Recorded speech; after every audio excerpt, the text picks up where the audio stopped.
The suspected Chinese spy balloon was shot down over the Atlantic Ocean by the U.S. military on Saturday, in a measured response that weighed the risk of danger to people and towns below if it was shot down above the continental United States. But that was not good enough for some members of Congress.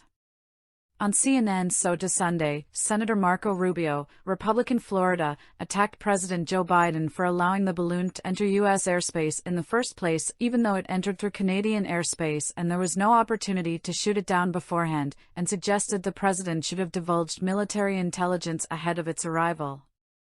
China knew this was going to be spotted. They flew it over military installations and sensitive sites right across the middle, said Rubio. Look at the flight path, a diagonal shot through the middle of the continental United States. The message embedded in this is, we can fly a balloon over the airspace of the United States of America and they don't do anything to stop us. Your colleague and friend, Republican Tim Scott of South Carolina, accused President Biden of, quote, dereliction of duty by allowing the Chinese spy balloon to fly across the U.S., said anchor Jake Tapper.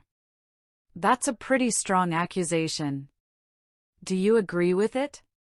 Well, I think the dereliction of duty begins with this, why not Tuesday or Wednesday, you know people are going to see it, said Rubio. They didn't want to have their hand forced on canceling the Blinken visit, so they didn't want to have to talk about it. Why didn't the president go on television and basically explain what we're dealing with here and why he's made the decisions he's making and what they intend to do?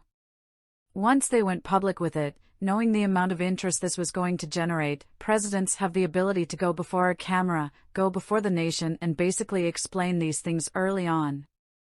His failure to do so, I don't understand that. I don't understand why he wouldn't do that. That is the beginning of dereliction of duty. The second is, you have to act swiftly on these things, added Rubio. I think that's part of one of the things the Chinese are trying to message, and that is the U.S. had to see this coming and decided they couldn't or wouldn't do anything about it early on and had to wait until this thing went across the middle of the country. What are we going to do the next time? Allow it to fly through again and shoot it down once it gets to the East Coast?